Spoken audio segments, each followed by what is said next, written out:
வணக்கம். இன்றைய முக்கிய நிகழ்வுகள். புதுச்சேரி முதலமைச்சர் ரங்கசாமி 2 தொகுதிகளில் வேட்புமனு தாக்கல். முருகன் கோவில் மற்றும் அப்பா பைத்தியசாமி கோவிலில் சாமி தரிசனம் செய்துவிட்டு வேட்புமனு தாக்கல் செய்தார். நெல்லித்தோப்பு தொகுதியில் திமுகவில் இரட்டை வேட்புமனு. கட்சி நிர்வாகிகள் குழப்பம். பூசுடு தொகுதி பாஜக எம்எல்ஏ ஒன்றிய அமைச்சருடன் பேச்சுவார்த்தை. ஆதரவாளர்கள் ஹோட்டலை முற்றுகையிட முயன்றதால் போலீசார் பாதுகாப்பு. புதுச்சேரி முதலமைச்சர் ரங்கசாமி முருகன் கோவில் மற்றும் அப்பா பைத்தியசாமி கோவிலில் சாமி தரிசனம் செய்துவிட்டு 2 தொகுதிகளுக்கான வேட்புமனுவை தாக்கல் செய்தார். புதுச்சேரியில் முதலமைச்சர் ரங்கசாமி தட்டாஞ்சாவடி மற்றும் மங்களம் தொகுதியில் போட்டியிடுகிறார். இதனை முன்னிட்டு புதுச்சேரி கதிர்காமம் முருகன் கோவிலில் வேட்புமனுவை வைத்து சாமி தரிசனம் செய்த அவர் பின்னர் தனது ஆஸ்தான குருவான அப்பா பைத்தியசாமி கோவிலுக்கும் சென்று பூஜை செய்து சுவாமி தரிசனம் செய்தார். பின்னர் தட்டாஞ்சாவடி தொகுதியில் போட்டியிடுவதற்காக தட்டாஞ்சாவடி ஆதி திராவிடர் நலத்துறையில் அமைக்கப்பட்டுள்ள அலுவலகத்தில் வேட்புமனுவை தாக்கல் செய்தார். இதேபோல மங்களம் தொகுதியில் போட்டியிடுவதற்காக சாரம் பழைய கலெக்டர் அலுவலகத்தில் மற்றொரு வேட்புமனுவையும் தாக்கல் செய்தார். நெல்லித்தோப்பு தொகுதியில் திமுகவில் இரட்டை வேட்புமனு தாக்கல் செய்யப்பட்டுள்ளதால் கட்சி நிர்வாகிகள் குழப்பமடைந்துள்ளனர். புதுச்சேரி நெல்லித்தோப்பு தொகுதியில் திமுக சார்பில் போட்டியிட ஒரே கட்சியை சேர்ந்த 2 பேர் வேட்புமனு தாக்கல் செய்திருப்பது கட்சி நிர்வாகிகள் மற்றும் தொண்டர்கள் மத்தியில் பெரும் குழப்பத்தை ஏற்படுத்தியுள்ளது. OPS அணியில் இருந்து சமீபத்தில் திமுகவில் இணைந்த முன்னாள் சட்டமன்ற உறுப்பினர் ஓம் சக்தி சேகர் திமுக வேட்பாளராக நெல்லித்தோப்பு தொகுதியில் போட்டியிடுவதாக வேட்புமனு தாக்கல் செய்தார். இதே தொகுதியில் கடந்த தேர்தலில் திமுக சார்பில் போட்டியிட்டு தோல்வியடைந்த திமுக பொதுக்குழு உறுப்பினர் கார்த்திகேயனும் மீண்டும் போட்டியிட விருப்ப மனு தெரிவித்து வேட்புமனு தாக்கல் செய்துள்ளார்.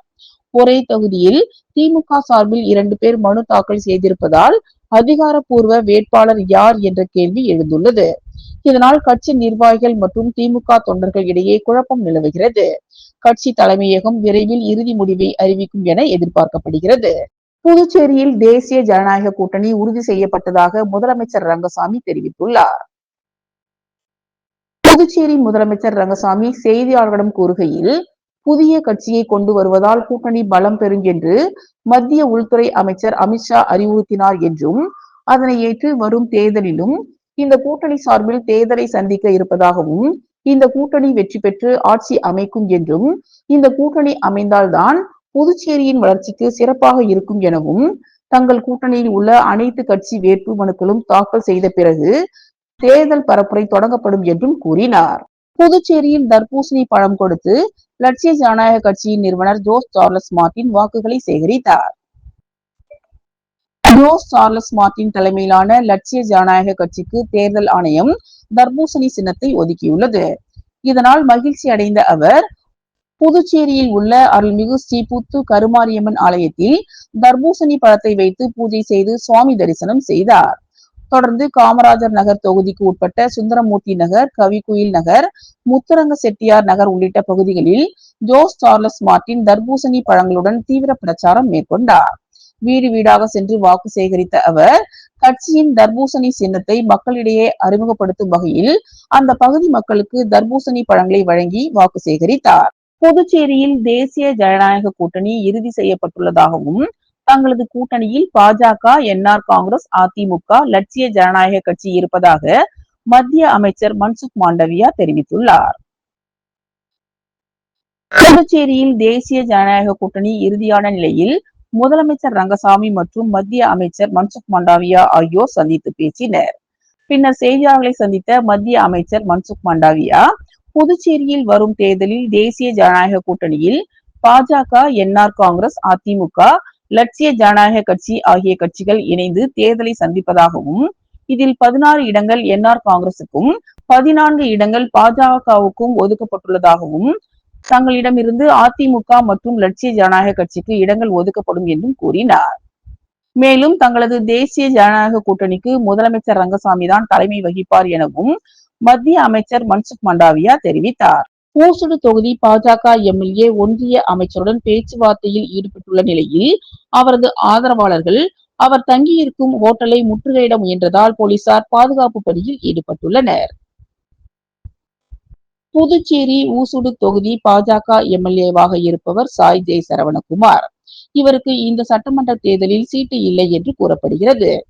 இதனை அறிந்த சாய் ஜே சரவணகுமார் தனது மனைவியுடன் ஒன்றிய அமைச்சர் மன்சுக் மண்டாவியா தங்கியிருக்கும் நட்சத்திர விடுதிக்கு வந்தார்.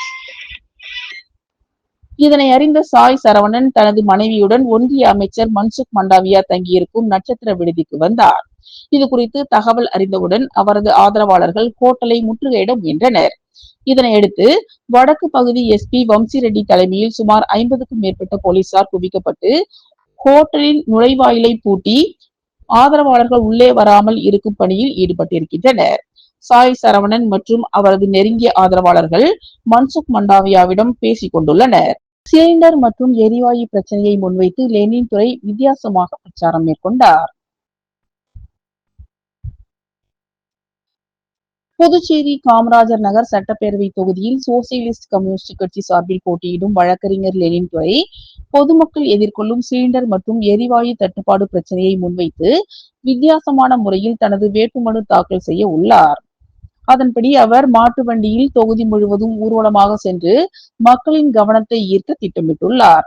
இந்நிலையில் சமீப காலமாக எரிவாயு சிலிண்டர் விலை உயர்வு மற்றும் கிடைக்காத நிலை காரணமாக பொதுமக்கள் கடும் சிரமம் அனுபவித்து வருகின்றனர். குறிப்பாக ஏழை மற்றும் நடுத்தர குடும்பங்கள் அன்றாட சமையலுக்கே சிக்கல் எதிர்கொள்ளும் நிலை ஏற்பட்டுள்ளதாக கூறப்படுகிறது. இந்த பிரச்சனைக்கு தீர்வு காண அரசின் கவனம் தேவை என லெனின் துரை வலியுறுத்தியுள்ளார். மேலும் இந்த ஊர்வலத்தின் மூலம் வீடு தோறும் சென்று மக்களின் குறைகளை கேட்டு அவற்றை தேர்தல் வாக்குறுதிகளில் பிரதிபலிக்க போவதாகவும் அவர் தெரிவித்துள்ளார். தேர்தல் சூழலில் இந்த வகையான பிரச்சார முயற்சி காமராஜர் நகர் தொகுதியில் அரசியல் வட்டாரங்களில் பரபரப்பை ஏற்படுத்தியுள்ளது.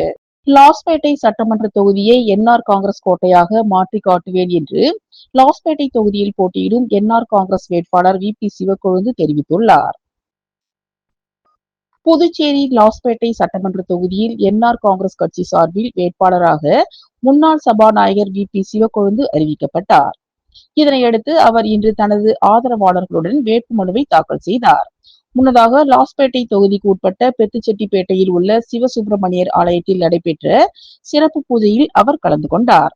அங்கிருந்து லாஸ்பேட்டை தொகுதியில் என்ஆர் காங்கிரஸ் வேட்பாளர் வி பி சிவக்கொழுந்து, சப்தகிரி அறக்கட்டளை பொறுப்பாளர் வி பி எஸ் ரமேஷ்குமார் மற்றும் என்ஆர் காங்கிரஸ் கட்சி நிர்வாகிகள் ஊர்வலமாக வந்து உழவர்கரை நகராட்சியில் தேர்தல் அதிகாரிகளிடம் இன்று தனது வேட்புமனுவை என்ஆர் காங்கிரஸ் வேட்பாளரும் முன்னாள் சபாநாயகருமான வி பி சிவக்கொழுந்து தாக்கல் செய்தார். பின்னர் செய்தியாளர்களை சந்தித்த என்ஆர் காங்கிரஸ் வேட்பாளர் வி பி சிவக்கொழுந்து, முதலமைச்சர் ரங்கசாமி ஆசியோடு இன்று வேட்புமனுவை தாக்கல் செய்து உள்ளதாகவும் மீண்டும் முதலமைச்சர் ரங்கசாமி தலைமையில் நல்லாட்சி அமைய பாடுபடுவோம் என்றும் கூறினார். மேலும் லாஸ்பேட்டையில் தொகுதியில் வெற்றி வாய்ப்பு சிறப்பாக உள்ளதாகவும் மக்கள் ஆதரவு சிறப்பாக உள்ளது என்றும் மீண்டும் என்ஆர் தலைமையில் ஆட்சி அமைய மக்கள் ஆர்வமாக உள்ளதாகவும் தெரிவித்தார். மேலும் லாஸ்பேட்டை தொகுதியை என்ஆர் காங்கிரஸ் கட்சியின் கோட்டையாக மாற்ற மக்கள் மிகுந்த ஆர்வமாக உள்ளனர் என்றும் அவர் தெரிவித்தார். காமராஜர் நகர் தொகுதியில் போட்டியிட விருப்பம் தெரிவித்து காமராஜர் நகர் மக்கள் சேவை இயக்க செயலாளர் கோபி இன்று வேட்புமனு தாக்கல் செய்தார். வருகின்ற 2026 சட்டமன்ற தேர்தலில் புதுச்சேரி முழுவதும் போட்டியிட விருப்பம் தெரிவித்து பல்வேறு அரசியல் கட்சியினர், சுயேட்சை வேட்பாளர்கள் என பலரும் தங்களது வேட்புமனுவை தாக்கல் செய்து வருகின்றனர். அந்த வகையில் காமராஜர் நகர் மக்கள் சேவை இயக்கத்தின் செயலாளர் கோபி தட்டாஞ்சாவடி ஆதி திராவிடர் நலத்துறை அலுவலகத்தில் இன்று தனது வேட்புமனுவை தாக்கல் செய்தார். சுயேட்சை வேட்பாளரான கோபி காமராஜர் நகர் தொகுதியில் கடந்த 20 ஆண்டுகளுக்கு மேலாக தொகுதி மக்களுக்கு பல்வேறு நற்பணிகளை செய்து வருவது குறிப்பிடத்தக்கது. இத்துடன் இன்றைய நிகழ்வுகள் நிறைவடைந்தன. வணக்கம்.